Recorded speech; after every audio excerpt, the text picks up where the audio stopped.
네, 안녕하십니까. 자, 평생 주식 카페 TV 수호천사입니다. 자, 이번 시간에는 증권사관학교 엑스파일 제3장 이동평균선 중에서 챕터 7 이동평균선을 이용해 매수와 매도 시점을 파악하는 그랜벨의 8가지 법칙 살펴보도록 하겠습니다. 자, 교재를 보면서 하나씩 살펴보도록 하죠. 자, 그랜빌의 이 8가지 법칙을 보면 매수 유형, 매수 신호 4가지와 매도 신호 4가지 유형을 살펴보도록 하겠는데요.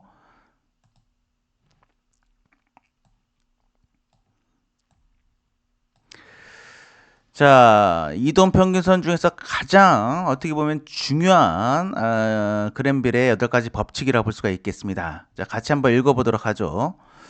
그랜빌의 법칙은 2가지 과학적인 근거를 가지고 있다. 첫째, 주가는 관성의 법칙에 따라 움직인다.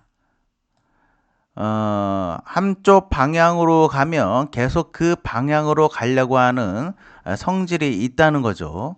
자, 두 번째로는 회귀현상, 되돌림 현상이라고도 하는데요. 자, 회귀현상을 인용하여 이동평균선들의 간격이, 그러니까 이격이 벌어지면 다시 이격이 축소하려는 성질이 있고, 이런 성질을 통해서 매매 참고를 해야 된다.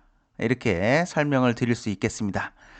자, 그 다음 교재를 보면서 계속 이어가도록 하겠습니다. 그렇다면 매수 신호 네 가지 매수 신호를 하나씩 살펴보도록 하겠는데요. 자, 첫 번째 케이스서부터 보도록 하죠. 자, 첫 번째 케이스는 이동평균선이 이렇게 나타나 있을 때 이 주가가 이동평균선을 이때 돌파를 하는 거죠. 자, 이 시점에서 돌파를 하게 되는데, 이동평균선이 하락한 뒤 보합이나 상승 국면으로 진입할 때 주가가 이동평균선을 아래에서 위로 돌파하는 경우, 이때 거래량까지 동반한다면 강력한 매수 시그널이다. 그러니까 이동평균선이 이렇게 하락을 하다가 점점 평평해지는 시점이거나 또는 우상향으로 진행되려고 하는 초기 시점에 이 주가가 이 시점에서 돌파를 해주는 시점, 이 시점은 강력한 매수 시그널이다. 이렇게 첫 번째 매수 신호 첫 번째를 이렇게 설명하고 있고요. 두 번째로는 이동평균선이 상승 추세 중이다. 그러니까 이 하락하다가 평평해지는 시점이 아니라 이미 상승 국면을 보여주고 있는 시점, 한참 이동평균선이 우상향으로 상승하고 있는 시점에, 이 시점에서 주가가 일시적으로 이탈을 한다 하더라도 다시 이동평균선으로 붙으려고 하는 성질이 있다. 자, 이 시점에서는 이탈을 하더라도 시장 상황을 좀 더 관찰한 후에 매수를 한다. 그러니까 이동평균선이 이렇게 상승 국면으로 보여질 때는 하락하는 시점보다는 확률적으로 훨씬 더 많이 이 상승으로 전환될 가능성이 훨씬 높습니다. 그렇기 때문에 이 주가가 이동평균선을 하락한다 하더라도 요런 시점에서, 그러니까 이 주가가 하방 경직성, 더 이상 하락하지 않고 서서히 하락세가 안정되는 이런 시점에서는 오히려 관찰한 이후에 매수로 가담할 수 있는 그런 어떤 준비를 해야 된다라는 상황이고요.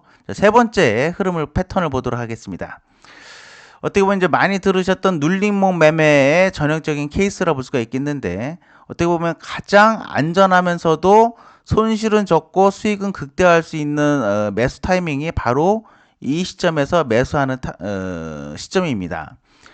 자, 이동평균선이 상승 추세에 있습니다. 이렇게 이 파란 선이 계속 이렇게 상승하고 있는 추세에 있고, 주가가 이동평균선 위에 있다가 주가가 이동평균선 위에 있죠. 이렇게 점점점 이격을 좁혀지다가 이게 만나려고 하는 시점, 이 시점에서는 확률적으로 이 빨간 선이 아래로 갈 가능성보다는 여기에서 위로 갈 가능성이 훨씬 더 높기 때문에 이 동그라미 친 이 구간대가 바로 매수 급소 구간이다. 이렇게 보시면 되겠습니다. 자, 이어서 매수 신호 네 번째 보도록 하죠. 자, 네 번째로는 주가가 이동평균선 밑에서 상승 중인 이동평균선으로 접근하는 경우 이동평균선을 따라가므로 단기 매수 신호가 된다. 무슨 말이냐?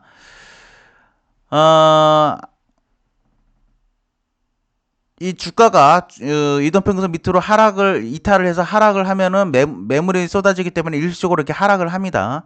그 이후에는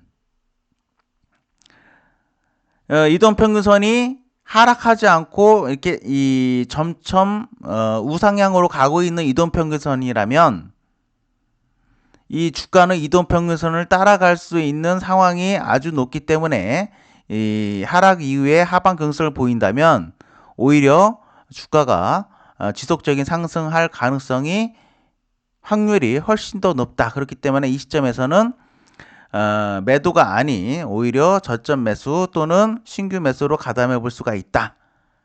이렇게 설명을 드리도록 하겠습니다. 지금 1번에서 4번까지 말씀드렸는데 매수 신호 4는 앞서 말씀드렸던 매수 신호 2하고 비슷한 패턴이라고 볼 수가 있겠고요. 지금 신뢰도가 가장 높은 부분은 매수 신호 1이라고 볼 수가 있겠는데 실질적으로는 눌림목 매매 이 패턴도 실전 매매에서 아주 유용하게 쓰일 수 있는, 손실은 적고 수익은 클 수 있는, 왜냐하면 이 근처에서 매수를 한다면 이평선 이탈하면은 손절은 짧고 거기에서 지지될 확률이 높기 때문에 지지만 된다면 10%, 20%, 30%, 50% 수익이 날 가능성이 많은 그런 구간대이기 때문에 매수 신호 3도 상당히 여러분들이 주의 깊게 살펴보실 필요가 있는 패턴이라고 볼 수가 있겠습니다. 자, 이어서 매도 패턴 이어서 보도록 하죠. 자, 매도 패턴 같은 경우에도 동일한데요. 자, 매도 신호 네 가지 유형을 보면 첫 번째로 이동평균선이 상승하다가 횡보 또는 하락 준비 상태에 있을 때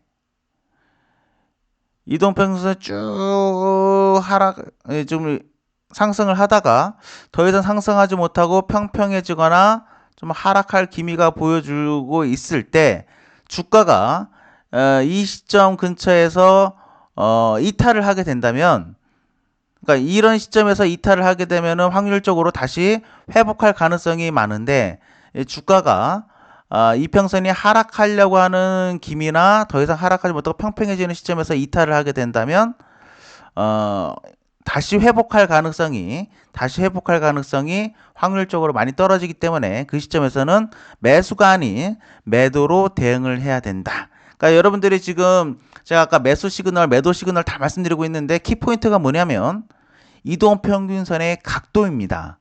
이동평균선이 하락 각도로 있을 때는 상당히 주의가 필요하고 이동평균선이 상승 각도로 있을 때는 상당한 관심이 필요하다. 특히나 이동평균선이 많이 하락을 하다가 평평해지는 시점, 그 시점이 매수 급소가 될 가능성이 아주 높고, 또 많이 상승을 하다가 더 이상 상승하지 못하고 꺾이려고 하는 시점, 그 시점에서 주가가 이탈을 하게 된다면 상당한 주의가 필요하고, 다시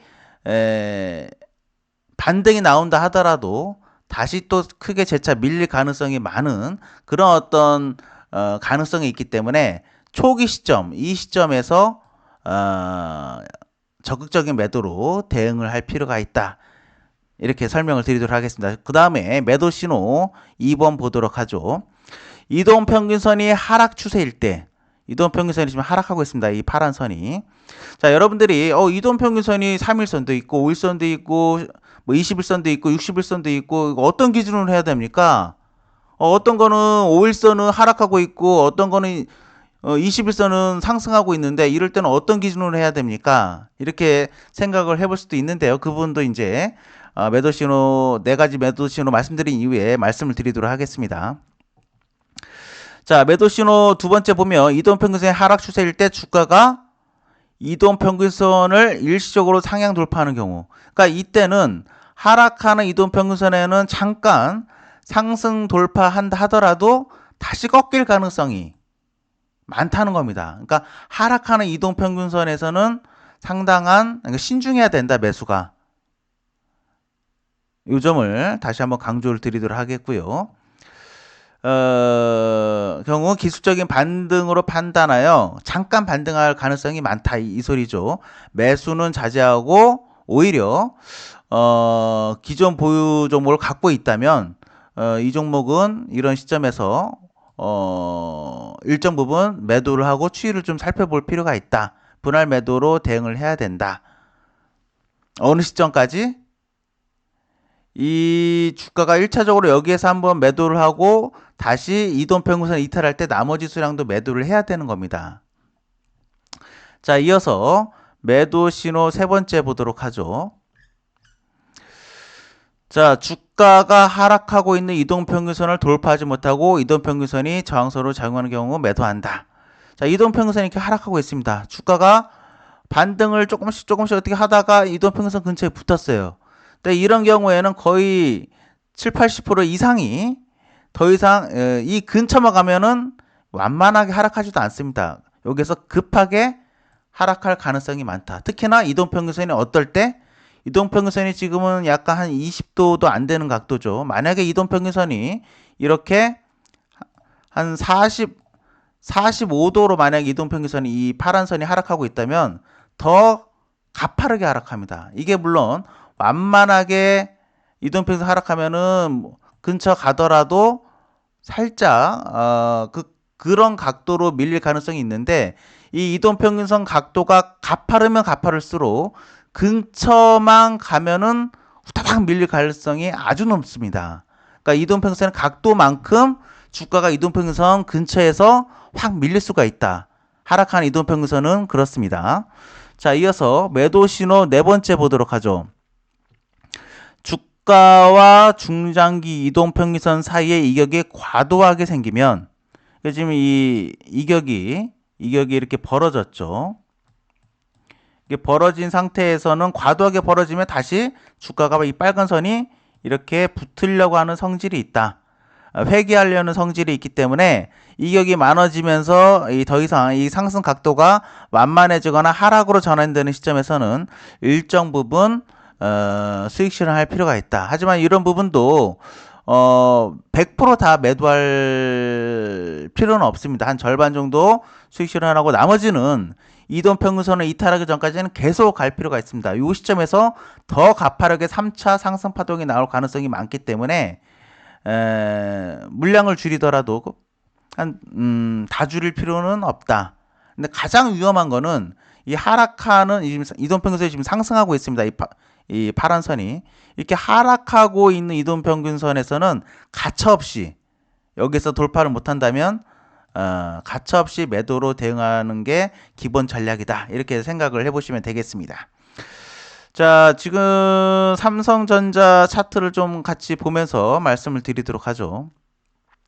최근 삼성전자는 2022년 들어서 계속적으로 하락을 하고 있습니다. 지금 보시면 이 검은 선이 5일선이고 이 빨간 선이 21선, 그 다음에 이 녹색 선이 61선, 그 다음에 요 선이 121선인데요. 지금 역배열 구간이죠. 그러니까 삼성전자는 단기적으로 아까 제가 말씀드렸었죠.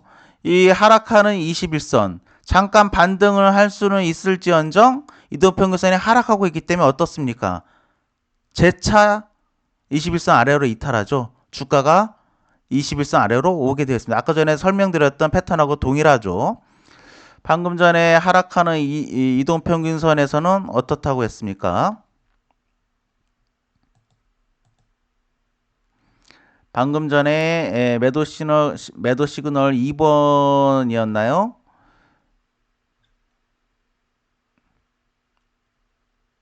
아, 2번이었죠. 이렇게 삼성전자가 잠깐 21선을 돌파를 했지만 주가가 여기뿐만 아니라 이 밑에까지 지금 와버렸죠. 주가가 이렇게 잠깐 하락하는 이 이동평균선에서는 이렇게 돼버릴 수가 있다는 겁니다. 지금 그게 지금 최근에 삼성전자 패턴이죠. 이 21선이 이렇게 하락으로 진행되고 있기 때문에 주가가 잠깐 돌파하더라도 확률적으로 아주 가볍게 다시 이탈할 가능성이 높기 때문에 보유하고 있다면은 오히려 이런 시점이 매수 시점이 아니라 매도로 대응을 해야 되는 구간이다. 이렇게 그랜벨의 법칙으로 다 해석을 해볼 수가 있습니다. 매수 시그널도 그렇고 매도 시그널도 마찬가지입니다. 삼성전자는 그런 관점에서 봤을 때 지금 보면은 그러니까 일반적으로는 21선, 61선으로 대응을 해주시면 돼요. 지금 21선과 61선이 하락하고 있느냐, 상승하고 있느냐에 따라서, 그러니까 지금은 삼성전자가 만약에 이번에 금리 인상 0.5% 미국 시장에서 진행되지 않고 삼성전자 자체 호재가 있어가지고 여기까지 상승을 했다 하더라도 마찬가지입니다. 그리고 돌파를 했다 하더라도 이 61선 각도가 하락 각도가 있기 때문에 다시 상승했다가 밀릴 가능성이 있다는 거죠. 그렇기 때문에 지금은 삼성전자는 삼성전자 가지고 초단기 매매하는 종목도 아니기 때문에 중기적인 관점에서 매매를 하는 투자자 같은 경우에도 지금은 매수 신호가 아직도 나오지 않고 있다. 중기적인 관점에서는 추세가 아직 하락 추세가 계속 이어지고 있다. 이렇게 좀 보시면 되겠고, 삼성전자 같은 경우에 과거에 보시면은 정배열되는 시점이 이제 이런 시점이라 볼 수가 있겠는데, 이렇게 이 21선 관점에서 보시면 이때는 21선이 어떻습니까? 상승하고 있고 61선도 상승하고 있죠.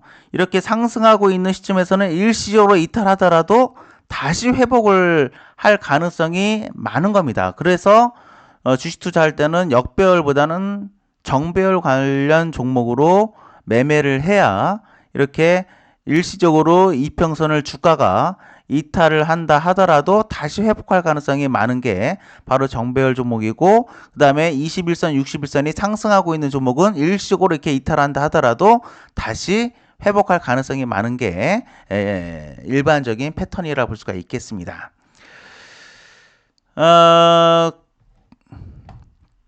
자, 그리고 예를 들어서 아까 매수 신호, 그랜빌 법칙에서 4가지 신호가 나왔었는데, 이런 케이스 매수 신호 3번이 실전 매매에서 자주 쓰인다고 이렇게 말씀을 드렸었죠.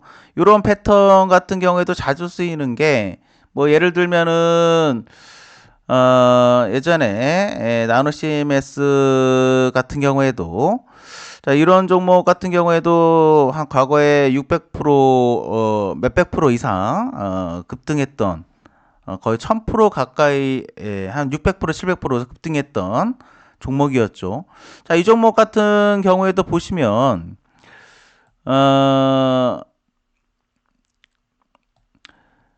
오랫동안 계속 하락을 하다가 여기 61선 맞고 헤딩하고, 근데 이번에는 61선을 돌파하면서 쭉 한번 상승을 했습니다. 자, 그러면서 5일선, 21선, 61선이 정배열되었죠. 그렇다면 자, 이 종목이 내가 초기에 최바닥권에서 매수를 하지 못했지만 자, 이 시점에서 21선에서 지지만 된다면은 아주 강한 상승 흐름이 나올 수 있겠구나. 그렇기 때문에 그랜빌 법칙에 의해서 상승하고 있는 21선 근처에서 손절가를 짧게 두고 조금 중기적인 관점에서는 61선까지 볼 수 있겠죠. 21선 근처에서 짧게 두고 매수를 한다면 손절은 짧고 수익은 크게 볼 수 있는 그런 어떤 매수 타이밍으로 그랜빌 법칙 세 번째의 관점에서 이런 종목도 충분히 접근할 수 있는 패턴이었다. 이렇게 설명을 드릴 수 있겠습니다. 자, 이런 방식으로 그랜빌 법칙은 아주 중요하기 때문에 여러분들이 2번, 3번 좀 정독을 해주시기 바라겠고요. 다음 시간에는 제 4장이죠. 거래량. 모든 패턴은 신뢰도 이거 내가 교재에서 배웠는데 아니면 어떤 매매 기법에서 배웠는데 그 패턴이 확률이 2배, 3배 높아지려면 거래량이 동반된 시그널이 나와야 됩니다. 이 부분에 대해서 다음 시간에 하나하나 자세히 설명을 드리도록 하겠습니다. 수고 많으셨습니다.